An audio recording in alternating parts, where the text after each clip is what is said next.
I don't know about you, Amy, but when I was growing up, money was not really something we talked about. And it's not that people haven't tried to teach me. I mean, I've listened to Dave Ramsey on the radio. I've read books about money. I even took a personal money management course in college for credit and made an A. And somehow I'm still broke. And I suspect that's because I was listening. Maybe I should get my money back for that class. I don't know. I was going to say that return on investment, Holland, is questionable. Well, I suspect that's because I was listening to this louder narrative. And, it's the story the story about money that's shaped by the culture around me and by the people who were influencing me as a child or a young adult. And I think it left me with a lot of mistaken ideas about money. And while I don't care about being rich, and that's a good thing, I do care about having enough to take care of myself, to enjoy life, and to help others. So when it comes to money, I want to start, I think, living a better story, as they say. I like that. And we are all about stories and the words and conversations about those ideas. But, for me, money was always a focus. One of 4 kids growing up near the DC area, everything was tight. You knew that it cost money and you had to be tight with it. You had to be careful. Everybody had chores to do. Always had a job, babysitting, flipping burgers, the whole 9 yards. I remember opening my first savings account as a kid, so, that was always a focus. And now as an adult, I'm hyper vigilant about money and making sure I have enough money to cover my bills and that kind of stuff. And so moving beyond that to financial markets and retirement and all that kind of stuff, I feel a little bit nervous about that because I don't really understand all the ins and outs. So I think tonight our guest at the Afterword is going to be a perfect match as we begin this theme on money and our topic tonight of talking about savings and retirement. So we'd like to welcome to the Afterword table Tony Bradshaw, the author and host of the Millionaire Choice show. Welcome, Tony. Hey, thanks for having me on the show. I really enjoy being here, Amy and Holland. Hi, I'm Holland Webb. Hi, I'm Amy Boland. And you're listening to The Afterword, a conversation about the future of words. Well, I'd like to know what your personal story is. Would you mind sharing the Cliff Notes version of your life and how you became the host of the Millionaire Choice show? Oh, absolutely. Yeah, I grew up in a broke home in East Nashville, which is this home I still live in. Not the home I live in, but the town I live in. I live in Nashville, just 30 minutes south. My dad actually still owns the same house that I grew up in. So he's been there, I guess 50 years now. So, and still in it. But it wasn't a glamorous place. Nowadays it's a lot wealthier up there. Houses are very expensive, but back in the day, I still remember looking out the front window, watching drug deals be done across the street. I was about 12 years old. My sister was 6. And we saw the white powder and the different things trading hands on the car across the street. And when I got into my teenage years, I think I was cleaning out a room, or maybe it was like college, and cleaning out the studio, the living room area, and found a bullet hole through the front windshield, or the front window, big picture window. And the bullet entered into the kitchen, the wall, and, exited somewhere in the kitchen. We never found the bullet, but we saw the bullet hole. So that was kind of the neighborhood and the place that I grew up in. My parents did not manage their money well. They didn't have a lot, but what they did have, they didn't really manage well. We had power would get cut off regularly. When I say regularly, it was enough to feel commonplace and not be surprised when it happened. The water would get cut off, and at times my mom would want to take a shower and we didn't have the money to pay the bills, so I would get sent out. First, I went with my dad, and then later by myself to turn the water back on using a water key. You pop the top off the meter and then put the little tool down there and turn the little valve and open the valve back up so you can use the water, even though it had been cut off, and you had to pay late fees, reconnection fees, and all that kind of stuff. And that was kind of it. I didn't have the dress clothes. My parents did sacrifice a lot for me to go to a private school. It was a budget conscious private school, and they did sacrifice a lot for me. I really appreciate how much they invested in my education. But even that, at one point, we were 2 years behind in tuition. I think between my 4th and 5th grade years in school. And out of the grace of the principal, he must have seen something in me and he let me keep going to school there. But every year was a chore because the bills weren't paid when I would go to school. And my name was the name that was not on the rosters for homerooms. And I would have to go to the front office every year. And, I broke down crying one time. I think it was sixth grade, because I had a lot of anxiety about going on that first day of school, knowing that my name for years had not been on that roster because my parents were not able to pay that bill. And, but they were very intent on me, going to that school, and they sacrificed a lot for that. But that one year, man, I just broke down, cried, and they sent me to the front office, and, I'm upset. And, it sounds kind of childish now as a 50-year-old guy to think back around that, but you just feeling like you didn't have a place to fit. And so that's what I grew up in. And, bounce checks. I remember my mom and dad having fights about bouncing checks. You bounce 3, 4, 5 checks, and it costs you $20 to $40 return check charges. And before you know it, you got $240. You can't pay bills. And then you got $240 return check charges on top of that. And, my dad taking money out of the ATM, but not recording it or telling my mom. And then my mom thinking there's money in there, not, and they didn't grow up from good homes either. So they didn't know any better. But that was it. And so I carried a lot of those bad habits into my adulthood. And then I went to college. My parents helped me pay for college. I got a scholarship, but then there was still more to be paid. Mismanaged my money through college. My parents had a lot of, I guess from their childhood, just kind of like wanting better for me. So they sacrificed a lot. And I would blow money like crazy in college and just tell my mom and dad I needed more, and they'd send it to me. And they didn't have it, and they'd send it to me. And I was just blowing it. And, I didn't know any better. And at 25, I got my first W-2 out of college, and I made $39,000. And I'm like, holy crap. Like, I just made $39,000, and I have like $500 in my bank account and $16,000 in debt. And I'm like, that's bad. Like, that can't ever happen again. Fortunately, I understood math, and I was a math guy. And so it resonated with me really quickly that it's something needed to change. And I had grown up learning things. So like, I learned how to fish out of magazines. I learned how to rebuild car engines out of magazines. So one thing I did do well was learn.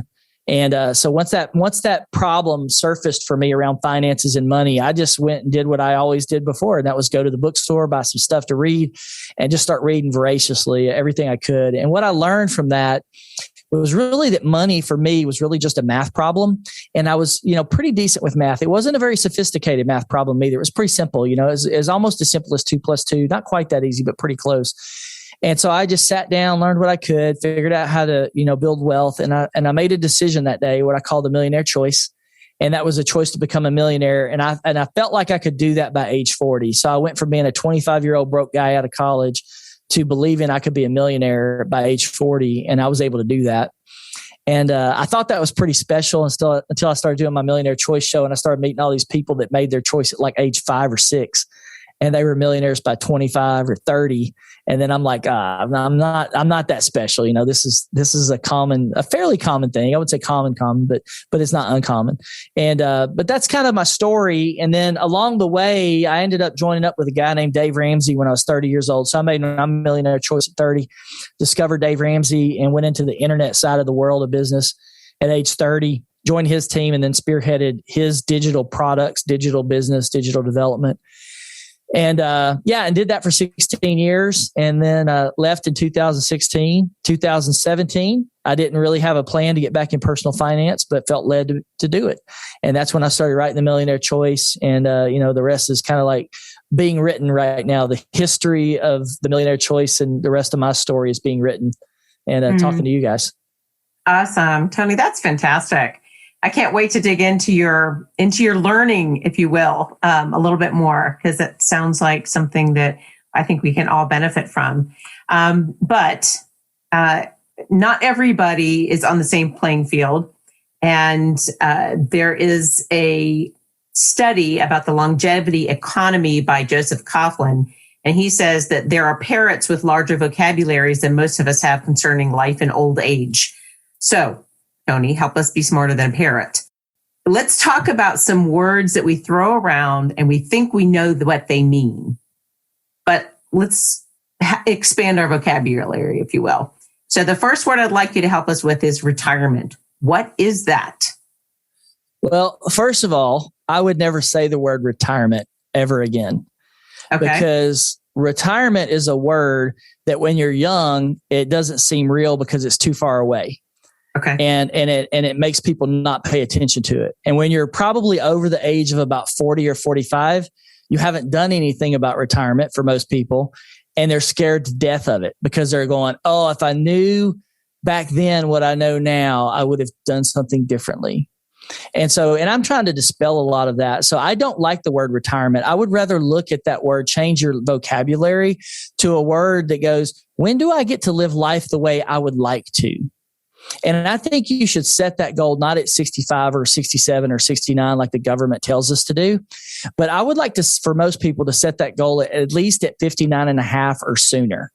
And the reason I say that is because at 59 and a half, you can start drawing on your retirement benefits, whether that's an IRA, 401k, or something like that, without any penalty or loss in early withdrawals. So the government, if you withdraw early, they're going to take about 10% extra from your withdrawing early, but at 59 and a half, you can start drawing on that.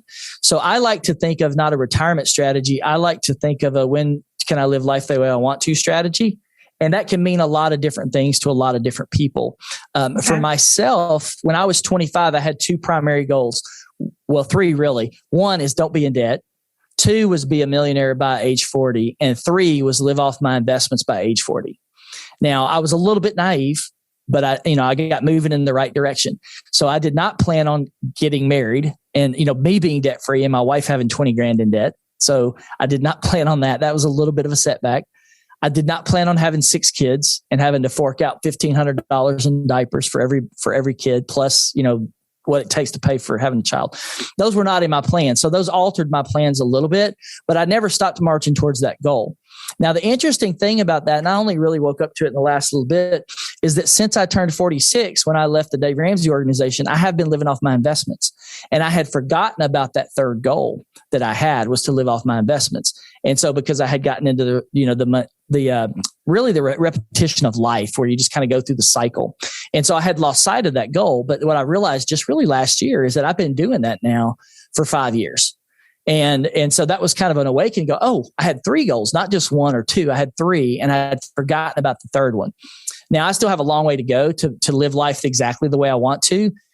But part of it is kind of in place and I'm still figuring the rest of it out. But I don't like the word retirement. I don't think it's a good word. It's not a very energy fulfilling word. It's more of a draining word, right? When you say it, oh, retirement, I'm getting old. It's just got so many negative connotations in your mind.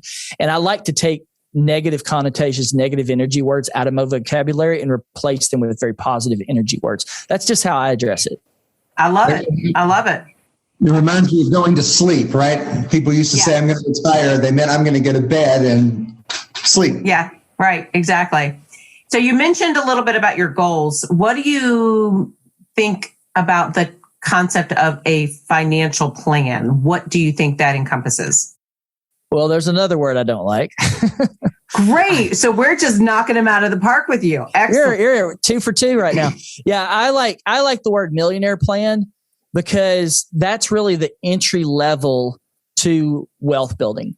And for a lot of people, over 70% of people, probably like 80% right now, if not more, are living paycheck to paycheck. These gas prices are killing too many people. Food prices, inflation is killing everybody, right? So a financial plan doesn't have a clear set goal. It has a bunch of things you do, but not a clear objective. I like a millionaire plan because I think it is very predictable on when somebody can cross a millionaire threshold. And the reason I believe that is because I was 25, didn't know very much about money, but set a specific goal with a specific set of actions I needed to do to build that wealth to get to a millionaire. I've met many other people now. I've done 100 episodes of my own podcast. And almost every one of them follows the same model. They grew up in a broke family. They decided they didn't want to be broke. They set a plan to get rich or wealthy. I don't like the word rich, but to be wealthy. And then they started working towards that goal. And usually when people go through that process, it takes between 10 and 20 years to do it. And so they become millionaires at age roughly 10 to 20 years. So I'll give you an example. A friend of mine named Cordell Frazier, African-American guy, went off to the military, grew up in a very poor kind of, I wouldn't say impoverished, but not well-off family in Mississippi. Went into the military, got out. He had, now his family didn't do debt. So they were very anti-debt, but they didn't know anything about investing or multiplying their money. And so when he was 38 years old, he had saved up $70,000 in cash in a savings account, no investments. And then he started learning about investments. And when he did that, he totally switched gears mentally in his brain. He developed an abundance mindset. And then now for the last, it's been 10 years now, but for 9 years, he just was investment driven, and he was able to become a millionaire. So he went from $70,000 cash to a millionaire in 9 years. And then now he's knocking on the door of $2 million. And it's only been like a year or two since he crossed over. So that was a much more of a wealth-focused, abundance-minded mindset versus a financial planning mindset. That's very different. Most of your financial advisors will tell you that you need to save 15% into retirement. That's a Dave Ramsey number as well. Dave Ramsey uses that number a lot. That's standard protocol and financial. And I think it's crap. And the reason I think that is because if you make $50,000 a year, 15% in retirement is going to be nothing. It sets the wrong mindset. If you make $150,000, 15%, it's going to be more, but it still sells you very much short of what your full potential is.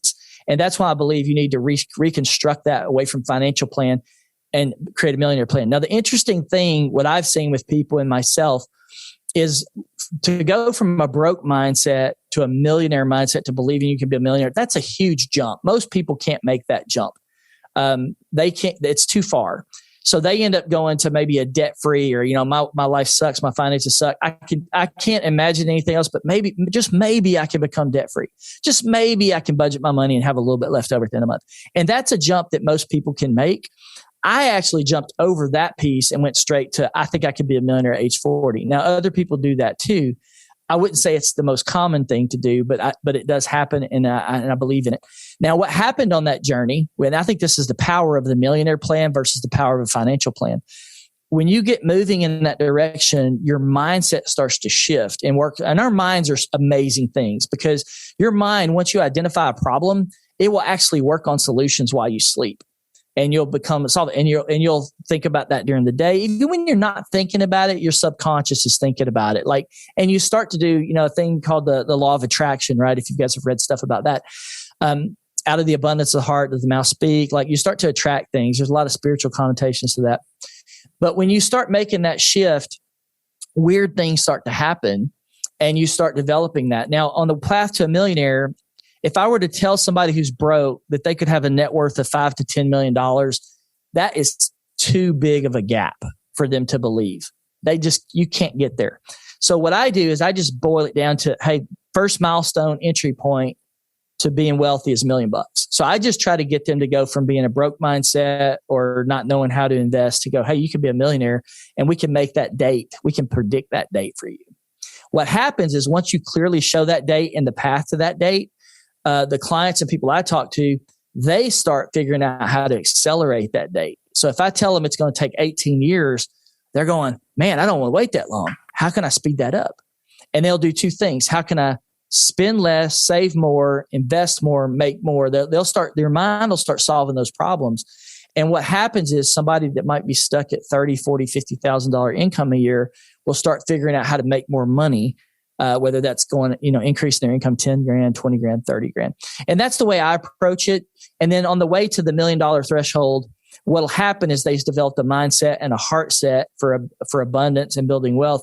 And they'll start to realize that that's not the end. That's just kind of the beginning. That's just the doorway or the way that opens. That's what happened to me, because I grew up in a broke family, and I got to the million. I'm like, I really limited myself thinking that way. Now I think in a much different way, and it just takes time to get there. It's a process of evolution in the way we think and the way we act. Okay. All right. So our last terms, you mentioned it a little bit.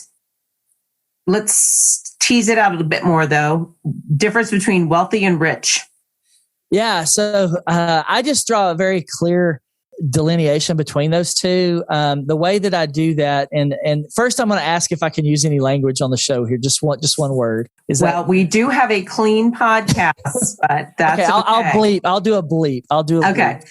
I wanted to drive a very clear delineation in that, because there's what I call 3 myths that people come up with around wealth. And there's actually more than that, but I boil it down to 3 I think they're all excuses on why people make themselves feel better about why they're not managing their money well or why they're not building wealth. And that comes down to this: those rich people are bad.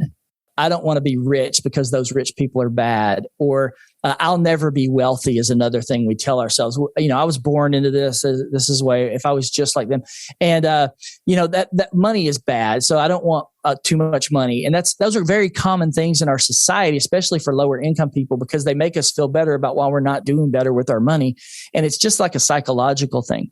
So, my kids came along. I had my first kid. So I was already on my Millionaire Choice journey. I've got 6 children, and I didn't want my kids to grow up to be spoiled little brats, right? I wasn't a spoiled brat. I probably begged a little bit too much, and my parents gave me more than they should have given me. They should have restricted me more. Kmart, we always went in with not supposed to get anything from Kmart, but I would beg and beg and beg and beg and beg until my mom and dad, because my mom had a soft spot. She didn't have a lot growing up, so she would spoil me and give me stuff.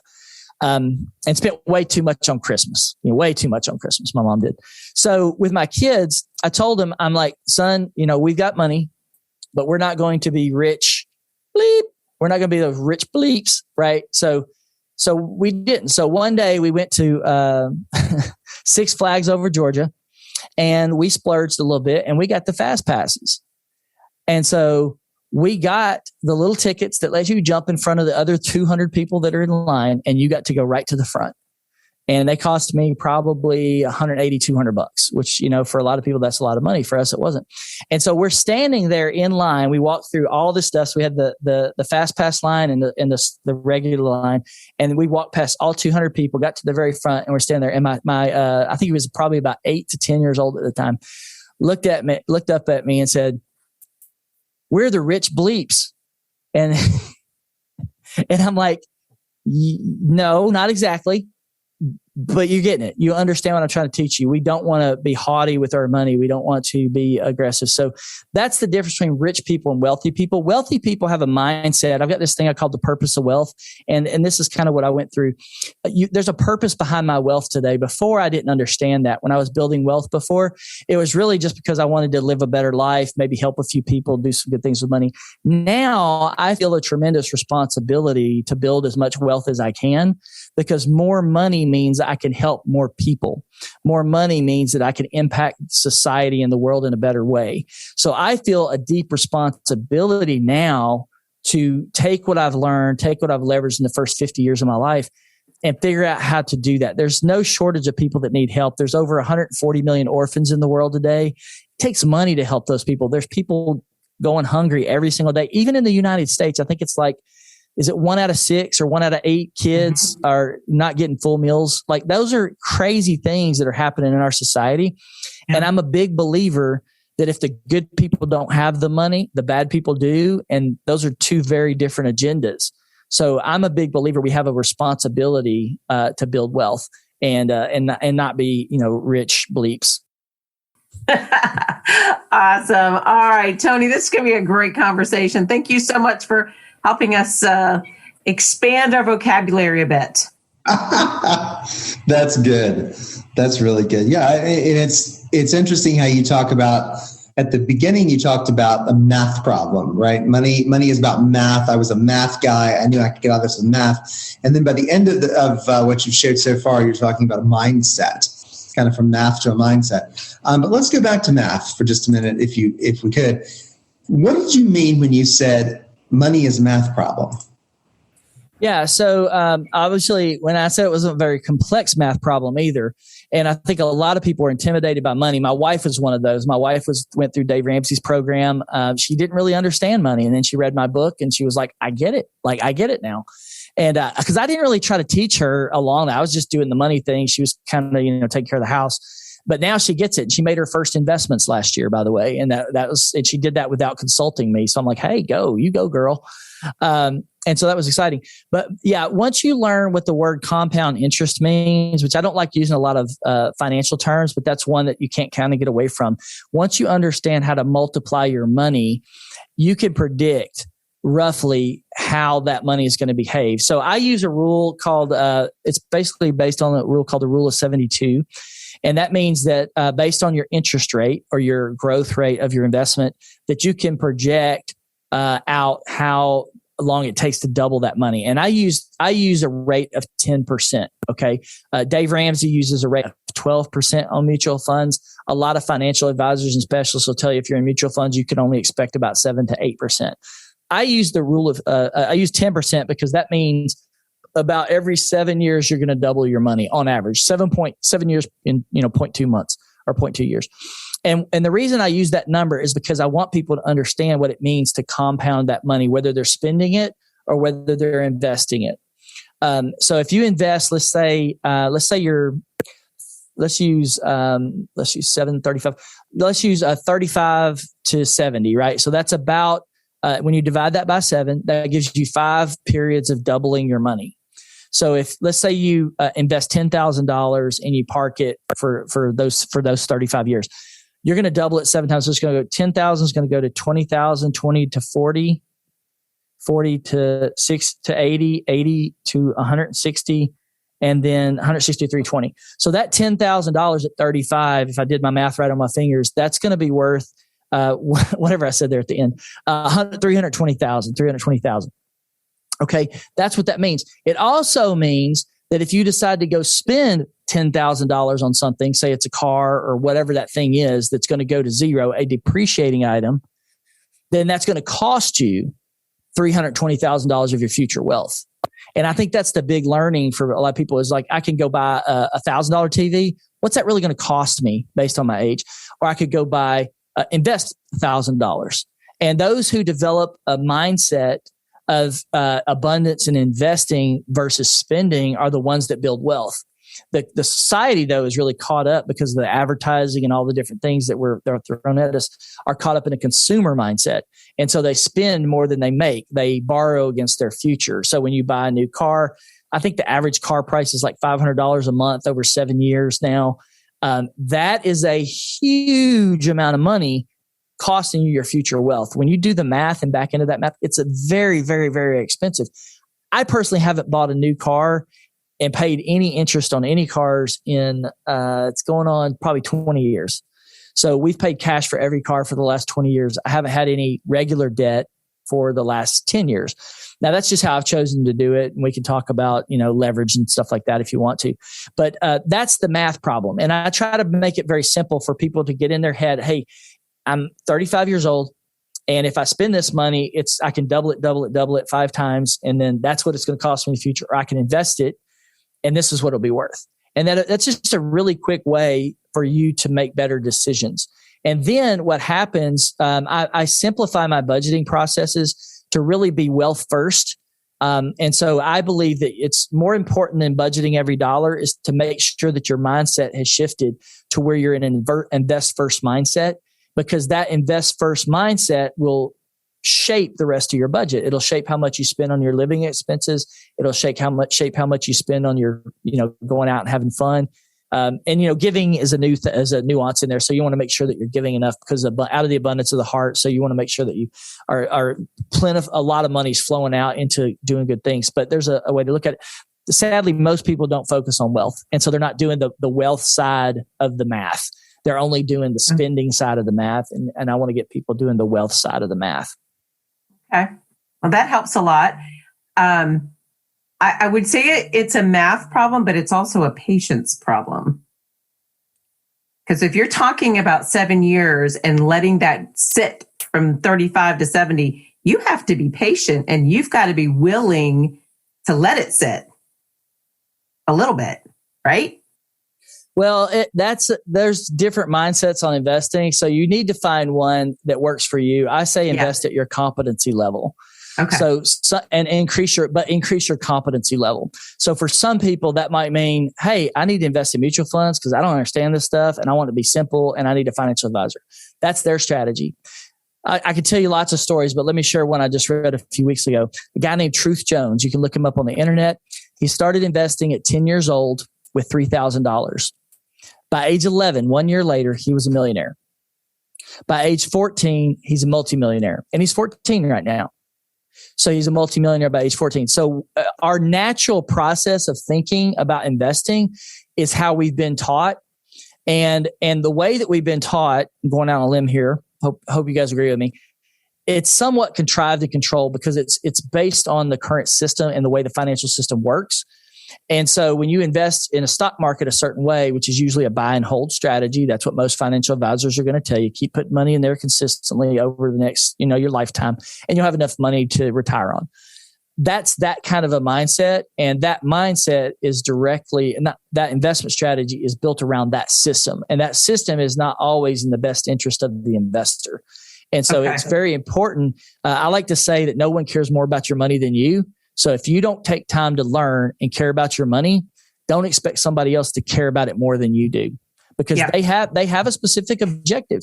Financial advisors make their money off of people who invest with them.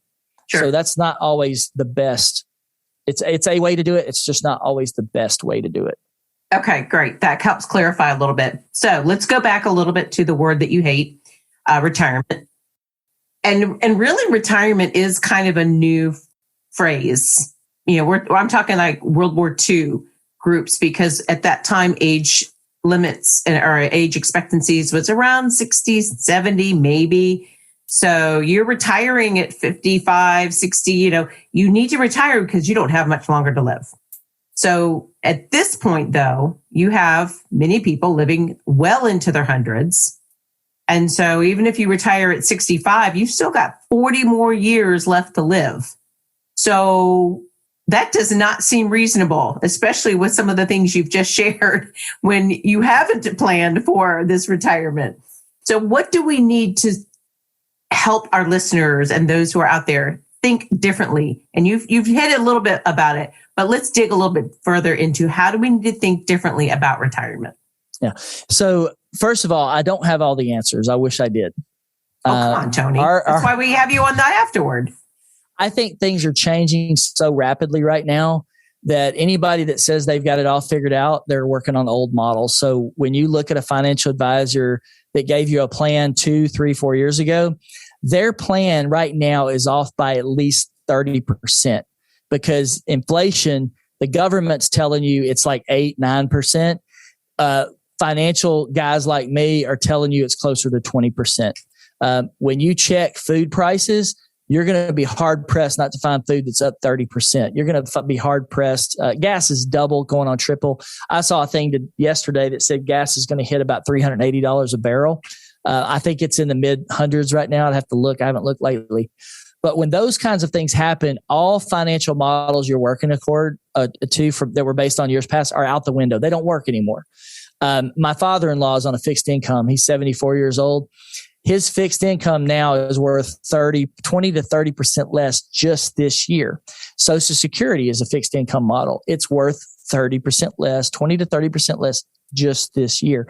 So when you're depending on the government or some kind of fixed income model, you're really putting yourself at the mercy of the system and what may happen that you can't predict. You just can't predict it. Great Depression wasn't really predictable. The 70s inflation hits weren't really predictable. They were double-digit inflation, and that's what's on record. It's probably higher than what they show. I think it was hitting like 15, 16, 70% in the 70s.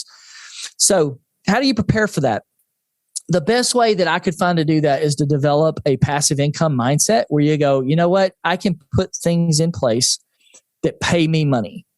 And when your passive income outpaces your regular income, then you can switch. You have options. And that's really what financial planning is all about. Millionaire planning is all about, is that you are giving yourself options and understanding the way to build those things and give yourself options. Some of that is done through the stock market.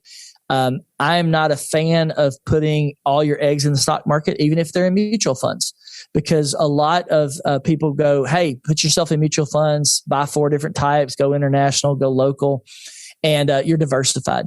Well, the problem with that is you're still in one asset class. And when that asset class takes a big dump, like it did during the Depression and like it did in the 70s, and you can look at 20 to 30 years for that market to recover. Like that's a long time. We were very fortunate in 2008, 2009, when the market dumped, that it took, I think, about 5 years to recover to flat. And now it's been growing ever since. But now you're at an all-time high. So if that took another, 40, 50, 60% dump, which it could, how long will it take for that money to recover? And there's a lot of people that have exposure in in the markets. The way to look at that is to look at what the really rich dudes are doing. And so when you look at Bill Gates, he's buying up, he just bought another 2,000 acres up in North Dakota. He now owns, I think, 280,000 acres of farmland. Warren Buffett has moved a lot of money from the markets into railroads. JP Morgan Chase Bank has bought something like 600 million ounces of silver. I think it's like 400 million ounces of silver, solid, like real solid precious metals, and a bunch of ETFs or paper silver. And that's what they're doing. That's what those guys are doing in this season. Even Elon Musk has liquidated billions of dollars in his stock portfolio and moved it into other things. So when you look at that, Jeff Bezos is another big one. He's got 380,000 acres of land that he's bought. So he's like number 25 biggest private landowner in the country. So you see what these guys are doing, and you can learn something from their playbooks. Real estate, what I usually say is that real estate, gold, silver, and business, or a business that produces income, has been backbones of economies across every society, every generation, thousands of years, every empire, every dynasty. Those three things have always had wealth, been the cornerstones of wealth and abundance. Okay. These other constructs like stocks are kind of a newer thing in the last 100, 150 years. Just a little bit, those are bigger now with mainstream. So you have to understand these instruments and how to use them to build wealth. And I'm very careful about somebody who's going to tell you there's only one way. Like, just do this, because the reality is there's dozens of ways to build wealth. And I'd like people to understand them all, not just one, not just rely on one leg. It's kind of like if you had a stool, you had one leg, what's going to happen? Probably going to fall over eventually. So you want to kind of diversify your legs and have some different opportunities. Some options. I love that. Awesome. Okay, so let's talk about mindsets. I come from a line of people who went broke before they died. I want to not do that. How do I change my mindset when it's written into my DNA? I'll tell you, there are a couple ways to do that, and that I would take an approach. And I think the best one and I didn't do this originally. Okay. So I did it. I'm an independent thinker. I ran in independent circles. I wasn't the guy that followed around the groupies in high school and ran around with the most popular people doing what the most popular people did. I was very independent, kind of a loner. Okay. So when I woke up and had my wealth awakening, or what I call it, financial awakening, I just said, okay, I need to go figure this out. And I went and figured it out. Very much a do-it-yourself mindset. That worked for me, but I don't think that's the best way. I think it is a way. It's not the best way. I think the best way, honestly, is to surround yourself, and you probably heard this about, you become an average of the 5 people you spend the most time with. If they have an income, your income is going to be very close to the average of those 5 people that you hang out with. The way you act, the way you talk, the things you're involved in are all going to be average of those 5 closest people that you have. So what I would say to someone is, don't rely on yourself, because you need to get unstuck. Because you grow up in a family, Holland, of culture of being broke. I did that too. So you have to extricate yourself from that environment to some extent. It ain't like you can get rid of your whole family, right? But you can't let your family be a crutch or an excuse to hold you back. You've got to surround yourself or engage with people that are going where you want to go. So I'll use this as a great example. Most people don't have a financial vision for their future, so they don't go anywhere. They stay on a gerbil wheel and they just keep repeating the same things over and over. I go to work, I make money, I spend money, I don't have enough. I go to work, I spend money, I make money, I don't have enough. They borrow against credit cards, they do this. All these bad financial habits or cycles.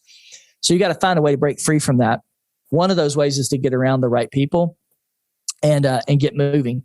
But a vision, developing a financial vision. So, Dave Ramsey does a great job, best in the world, about getting people into the financial game. Most people are not even in the ballpark. They don't even know there's a game going on.